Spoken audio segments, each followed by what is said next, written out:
ഇനി ഒരു 3-4 ദിവസത്തേക്ക് ഫേസ്ബുക്ക് ഇൻസ്റ്റ ഒന്നും തുറക്കാൻ പറ്റില്ല. അതെന്തേ? എടാ ഈ അയലത്തുള്ളതും ഒപ്പം പഠിച്ചതൊക്കെ പട്ടുപാവാടയും കണിക്കൊന്നയും പിടിച്ചിട്ട് രാവിലെ തന്നെ പാടത്ത് പോയിട്ട് നിൽക്കും. എന്നിട്ട് മറ്റേ എനിക്കത് കാണുമ്പോൾ തന്നെ പെരുത്ത് കയറി വരും. വിഷുവിന് പിന്നെ ക്രോപ്പ് ടോപ്പും ജീൻസ് ഇട്ടുകൊണ്ട് പോസ്റ്റ് ഇടാൻ പറ്റുമോ? സ്ത്രീകളെ പറ്റി ഇത്ര മ്ലേച്ഛമായി സംസാരിക്കുന്ന നീ ആണുങ്ങളെ പറ്റി ഇതേപോലെ തന്നെ പറയില്ലേ? അതിന് ഞാനൊന്നും പറഞ്ഞില്ലല്ലോടാ. എടാ ഈ പെണ്ണില്ലാത്ത ചെക്കന്മാർ ഇതേപോലെ ചിലപ്പോൾ ബൈക്കിലൊക്കെ ചാരിയെന്ന് വല്ല ഫോട്ടോ കിട്ടുന്നൊക്കെ വരും. പുതിയ പോസ്റ്റ് ഇട്ടല്ലടാ കള്ള. ന്യായീകരിച്ച് മെഴുകിയപ്പോഴേ എനിക്ക് തോന്നി. അതെന്താ വേറൊരു സൗണ്ട്?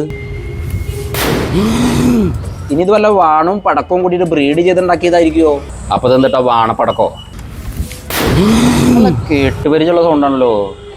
എടാ മുത്തച്ഛൻ,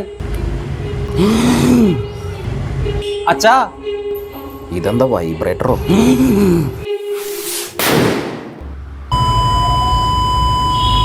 ആംബുലൻസ് വരുന്നുണ്ടല്ല, വഴി മാറി കൊടുക്കടാ. സിബിൽ സ്കോർ ഇല്ലാത്തൊരു സമൂഹം. ഇന്ന് മണ്ടന്മാരെ എല്ലാം ഞാൻ ഏപ്രിൽ ഫൂളാക്കും. ഒന്ന് വേഗം വാച്ചാ. ആംബുലൻസ് പോയിട്ട് നീ വണ്ടി എടുത്താൽ മതി.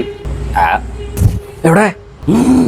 കിളവന്റെ പ്രണാമത്തിന്റെ ഫ്ലക്സ് അടിക്കണേക്കാൾ മുമ്പ് പ്രമാണം എഴുതി പേരിലാക്കണം. നോക്കി നിൽക്കാതെ നല്ലൊരു സൈസ് ഗുണ്ടെടുത്ത് മുത്തച്ഛന്റെ കുടുക്കെറിഞ്ഞ് പൊളിക്കടാ.